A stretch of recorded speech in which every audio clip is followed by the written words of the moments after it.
Hey Tubies, it's Psychic Bob. Well, here we are. It's Saturday, and I'm down here at Mom's, as you know. If you saw yesterday's video, by the way, if you haven't seen yesterday's video, definitely check it out. We had a great time. Went down to the beach. It was a lot of fun. And if you haven't seen it, check it out. It was a great video. And even Psychic Bob even sang. I was singing John Denver songs. Not that I could sing, but I had fun trying. Little Grizzly's here with me. Look at me, just precious as can be. And he's all interested in our class today. Now, I've got to give you guys an update. In yesterday's video, I talked about that I would be doing a public appearance at Colonial Beach. Unfortunately, I've had to withdraw that. We are not going to do that this weekend. After I talked with the organizers more, I found that there's a little more to it than I had understood previously, because I would be responsible for setting up my own table, and where I would have no shade. So most everybody that's coming to the event is bringing like a sun tent to put over their table, like an event tent.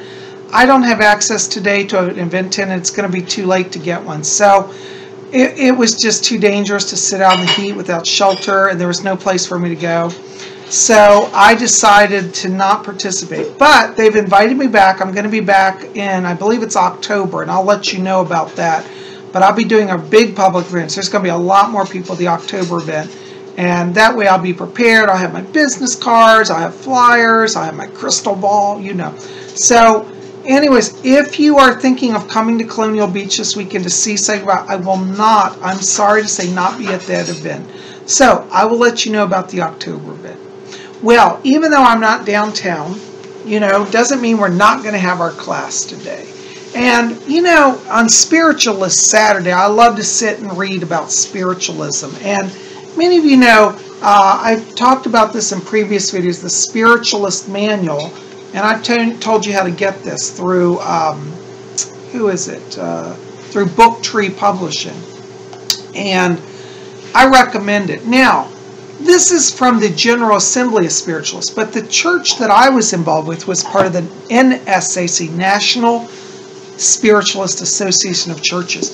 And I found my old Spiritualist manual. Isn't that great? This is exactly like what they used in the church. This one's a little older. The one that I got when I was actually a member ended up getting lost in a move. But I bought another one. And this is a classic Spiritualist manual. I hope you can see that.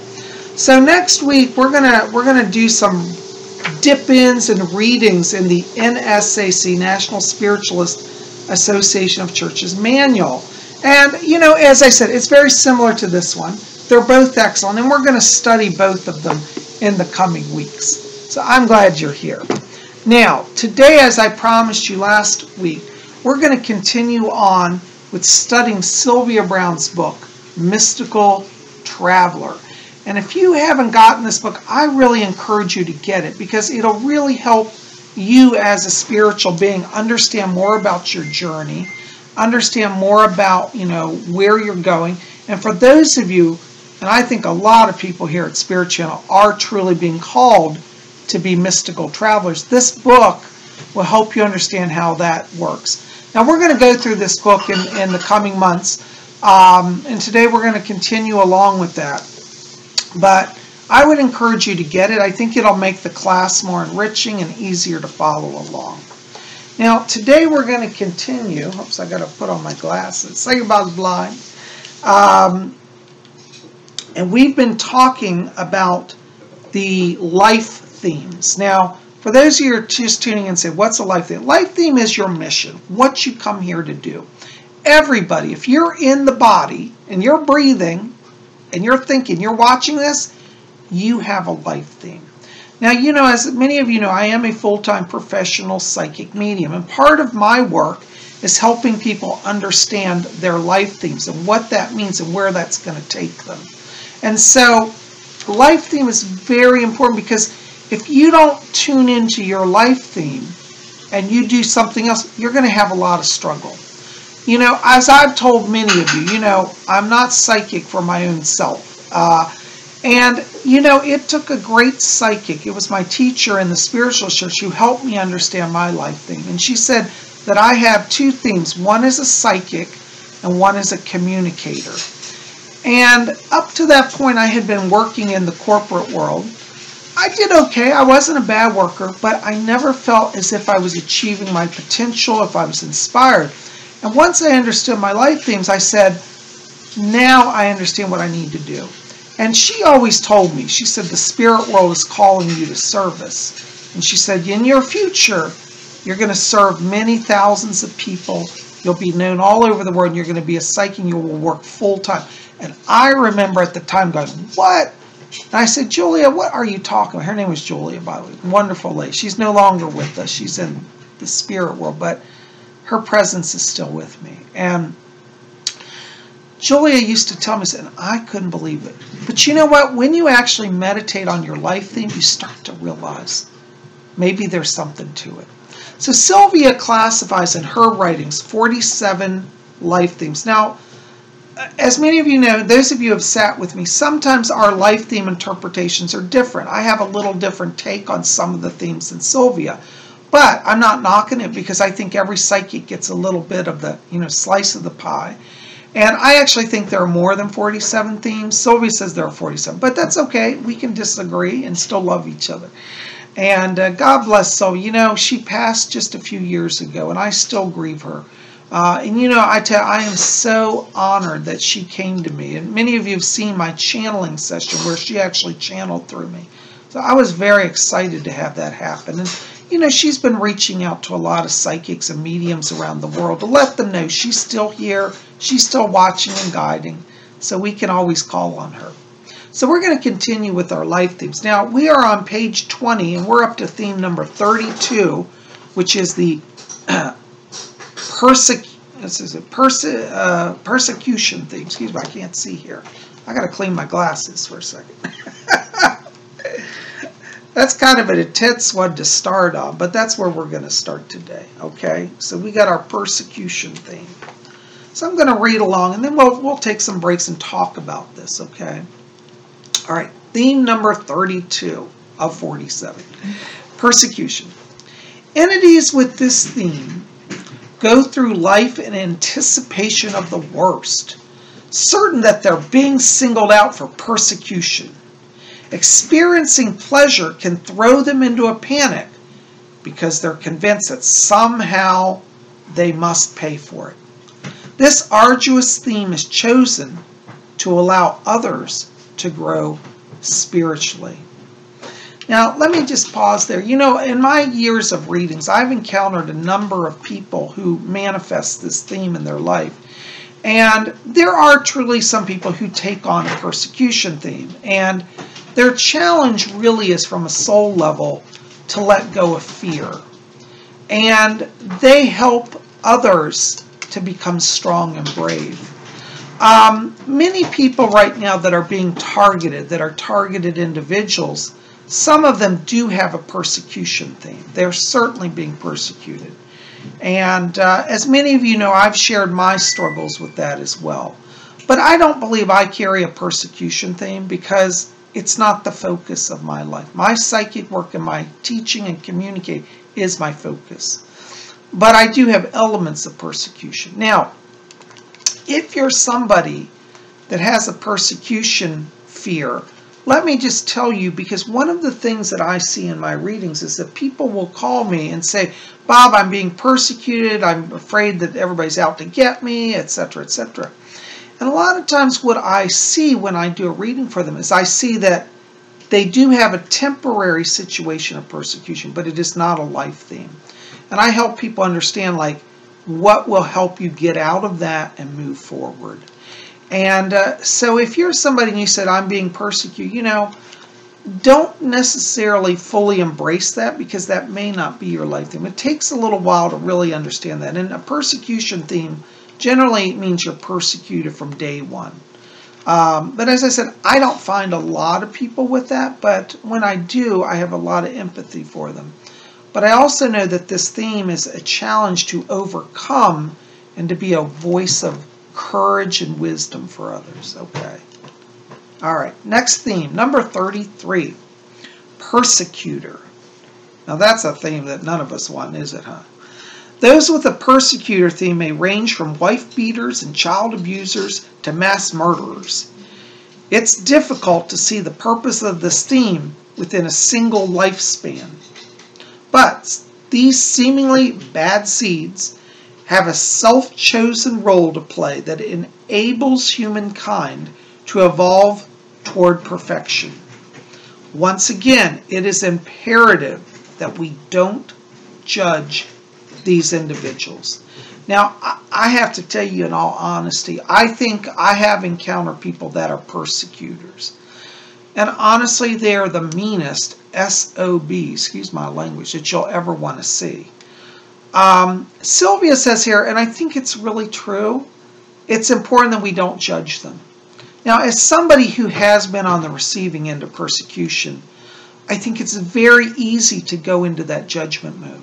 But I'll tell you what happens if you go into judgment mode over a persecutor.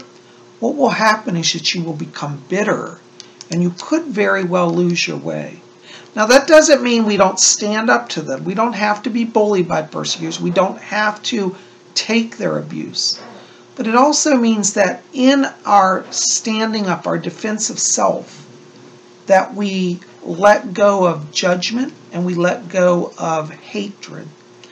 This is challenging. You know, the persecutors I've encountered in my own life, I honestly have to say, and I'm not saying this to sound all righteous, but I have found that by letting them go, by not holding them to account, by not seeking revenge, I've been free. So persecutors have power to inflict pain, but a spiritual person literally can be free. They can rise above that. But it takes a will to say, I won't become the evil person that you are. And if we can recognize that we don't want to become an evil, bitter person, then we'll be free of those persecutors. So I want you to think about that, okay? All right, point number 34, poverty. The theme of poverty appears most frequently in developing nations, yet it can be even more of a challenge in affluent societies. Some entities with poverty as a theme may actually have all they need to be comfortable, yet feel poor. With progress, the frenzy fades and is slowly replaced by a sense of bliss, as the realization comes that the trappings of this world are transitory things whose importance will quickly pass. Now, I have to be honest, I have not traveled to a third world nation, but I see plenty of poverty-themed people in the United States and in Europe, where I've traveled extensively. And, you know, I think Sylvia's absolutely right here. A poverty theme in a developed nation like, you know, the Western world, United States, United Kingdom, is actually harder because we're reminded more. Now, for example, if you grow up in, you know, sub-Sahara desert and everybody lives in tents and you know, just eat like one bowl of grain a day, yeah, you're poor, but everybody lives that way, so you don't feel the poverty as much. You know, I mean, of course, there are things like famines and things where it really becomes apparent. But I do think that to have a poverty theme in the Western developed world is harder. It's interesting, Sylvia says that, you know, it's important that you understand that things of the world are transitory. And I think this is really, really important because, you know, we've all been through. I know when I was younger, you know, think back to when you were a child, okay? And you saw a special toy, maybe in a toy store or in a window, and you wanted that toy so bad, and maybe your mom and dad said, well, honey, I can't buy that right now. We just had to pay the car repair, and we owe money on the house and doctor bills. And I think we've all been there. And as a child, you know, that doesn't make sense. You just cry because you didn't get that toy. I know I had that experience. I'm sure some of you have as well. And you think, I just can't live without that toy. But what happens when you're a child? A few weeks pass, you forget about it, and life goes on, okay? Or maybe you don't forget about it. And then when you're 30, 40, you buy that toy, you find it, you know. But see, that poverty thing, that means like you feel poor because you feel deprived. Now, I know many wealthy people, and it's really sad with some of the ultra wealthy, because I have people that I read for that are literally multi-millionaires, maybe billionaires, some of them. And they never have enough. Now, not all of them. Some of them are very spiritual people. I'm not trying to imply wealthy people are bad or anything. And I'm not judging them. But I have met people who have literally more money than God. And yet they come to me for a reading and feel like they have nothing in their lives. Meanwhile, they have 10 Rolls Royces in their garage. They have one of their 7 mansions, more money in the bank than they can manage. They have to have a whole crew of accounts. And yet they think they don't have enough. This to me is truly sad, because I had a man come to me once. He made a lot of money, but he made it through what I would call unethical business dealings. And I said to him, I said, you grew up with a lot of struggle, with a lot of poverty. You have a poverty theme.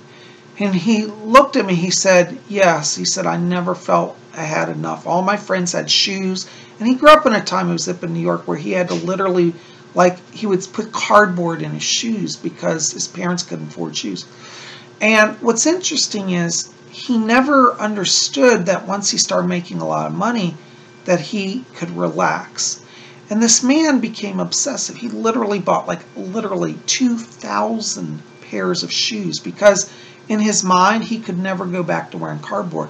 And he became obsessive. And when he came to me for a reading, he was contemplating doing a questionable business deal. And I said to him, I said, you're going to make 10 million off of that business deal. And he said, oh my God, that's the number we're expecting, because he was buying out a company. And I said, how would you like to make 12 million? And he said, oh, I want that. See, he was so obsessed with worrying about money, and he had more money he could ever spend. And I told him, I said, the ethics that you're going into this deal with are coming from your poverty feeling. You feel you have to get one up on people in a negative way to make your money. And he said, well, everybody does it. I said, no, not everybody. I know a lot of successful businessmen, and they don't do that. So I told him, I said, when you buy this company, you cannot fire the staff and hire illegal aliens, because that's what he was planning, to undercut the wages, like to hire people from third world to work for him for less than minimum wage. And I said, that's illegal, but supposedly it goes on in some companies. And I told him, I said, if you buy this company, I said, you have to give everybody there, keep all the employees, and give them a raise or a bonus. He said, I can't do that. I can't afford that. I said, yes, you can, and you will do it. And I said, if you do that, your company will be profitable, and you will make $2 million above your projected revenues for that investment. Well, he ended up doing it. He thought it was crazy, and guess what? He made his 12 million. I think it was close to 13 million time it was done. But he called me up. He said, my God, how did that happen? I can't believe I've never been able to make money doing what you told me. I said, it's a spiritual principle. I said, you're challenged by your poverty theme. And once you face that and you free yourself by practicing generosity, then you won't be bound by money. I said, it's funny. I said, every time you do a business deal, you make just enough, but you never make what you really want. And he said, yeah. I said, but your just enough makes you very wealthy, but you can't see that. And I said, I want you to start practicing giving to your employees. I said, every year you give them, and maybe it's just once a year at least you can do, but give them a bonus and a generous gift. And I said, and love them. And I said, don't do illegal practices. And I said, you'll make more money and you won't feel poor anymore. And guess what? He took my advice, and his life is much better. So you see that poverty theme. I know I went on a tangent, but it's one that many of us in the Western world have had to struggle with. Okay, our next theme is number 35, which is my favorite theme, my life theme, the psychic theme. All right, for those of you psychics, listen up, or maybe you don't know and you're wondering, okay, if you're a psychic theme. The theme of psychic is more a challenge than a gift, at least in the early stages. Entities with this theme often come from strict backgrounds where authority figures strive to deny or suppress their gifts of being able to hear, see, and sense things in a manner beyond that of normal, in quotes, normal perception. Eventually, these entities will learn to accept and live with their abilities, using them for good in a spiritual, if not professional, manner. So you see, that's my life theme. Now, I have to tell you, I love my parents and my mom and dad, but I'll be honest, when I was a kid, I would often know things, I'd have dreams, I'd have visions, and my family in my younger years totally didn't get it. They loved me, but they just thought I was a little out there, and maybe by their standards I was. But as I grew and came to embrace my theme, they actually saw in my own life that not only was I normal, I was healthy, I was happy, I was well adjusted. And now I spend every day being of service to people all over the world. And that is a blessing. And so for those of you, and I get a lot of younger people write me, and they say, Psychic Bob, I want to be a psychic like you. I want to be on TV. I want to be well known. And I always tell them, I said, never enter into a psychic life doing psychic work for fame or money. Because, those things are transitory. They don't last. I've had times of being much more famous and having a lot of money and times of great poverty. So I've been on both ends of the spectrum. And you do this work because you're truly called to it. See, the thing is, when you have a psychic theme, you won't question. You'll know you're being called. Kind of like I always knew I was being called, but I was in denial. And when my teacher said, you need to really focus on your psychic studies because this is your life. And I remember sitting there and arguing, saying, well, I like doing psychic work on the weekends. She said, oh no, it's much more than a weekend job. And it happened, everything she told me. So she was a great teacher and a great guide and a mentor to me. And I'm here today because of her. And I'll never forget her. Her name was Julia Jackson. Wonderful, wonderful teacher. So for those of you with the psychic theme, now let me just say, not everybody with a psychic theme has to be a professional psychic. But I'll tell you what happens is when the spirit world gets a hold of your life, they don't let go easily. And honestly, the world, we're in such a place of cataclysm and drama with a lot of upheavals right now. The world needs psychic themed people to step up and take on their role because, I have to say in all honesty, I think many of the traditional churches have failed us. And I know a lot of people that go to their ministers and priests and they say, well, they don't get me, they're not helping me, they just think I'm crazy. And people are experiencing a reality, I think now that the veil is thinner between the worlds, they're experiencing a reality that is way bigger than what traditional religion might say. And this is where psychic themed people can be helpful because when you meet with the psychic, you'll understand, no, you're not crazy. Yes, you really are seeing ghosts in your house. Yes, this is a reality. Psychics give affirmation to many people's alternative realities that most traditional religions can. And so we're valuable, and I put myself in that. We are valuable because we can help you find peace and healing and direction, especially if you're having psychic phenomena. And psychic themed people help you understand your life theme, where you're going. How does it make sense? I've had so many people come to me after they go through a major life crisis and suddenly they have to start over. Maybe a divorce or maybe a bankruptcy. And they come to me and say, Bob, everything's taken. I lost my house, I lost my wife, I lost my car, I lost my bank account. But I somehow feel like this is all okay. I'm supposed to go forward. How do I make sense of that reality? And as a psychic, I say, you are right ready now to be freshly started. Because sometimes the spirit world or the material world, sometimes they work in tandem, will allow everything to be stripped away in your life. And see, some people go to despair, but if you have a connection with the spirit, or you have a connection with the psychic will help you walk through that and understand it. And that's what I do. You know, that's probably some of my favorite work as a psychic, is to walk with people through their I wouldn't say crisis, I would call it the moment of awakening. And so if you're a psychic watching this, try to remember that you have this life theme and that you can be very valuable in saving people's lives and helping them to awaken to their right perception and bringing them the life energy so they don't give into despair. And a good psychic will see and know that. So anyways, I think we're gonna stop there today at 35. But this was all again from Sylvia Browne's work, Mystical Traveler.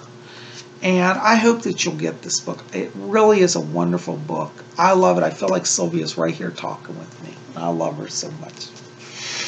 Well, guys, listen, I'm going to keep it short today. I've got stuff I've got to do. Mom's going to have people coming in and out of the house, work people. So I'm not going to be able to do channeling because the environment's going to be too disruptive here. But listen, keep it here. We got more coming. Tomorrow is Sunday. I think we're going to do the witching hour at 8 p.m. Eastern U.S. time. So make sure to be here for that. And we're going to discuss all things magical and Wicca. And we'd love you to be here. Listen, guys, thanks for being here. I have enjoyed it immensely. I thank you for being here. Thank you for your patience and understanding as I couldn't make my public appearance today. But I will let you know about the October event when I get more details. And I'm looking forward to it.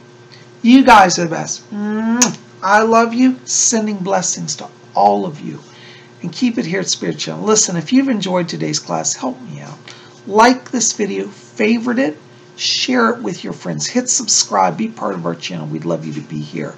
And if you want to do some more spiritual reading, pop over to my website at robert-hickman.com.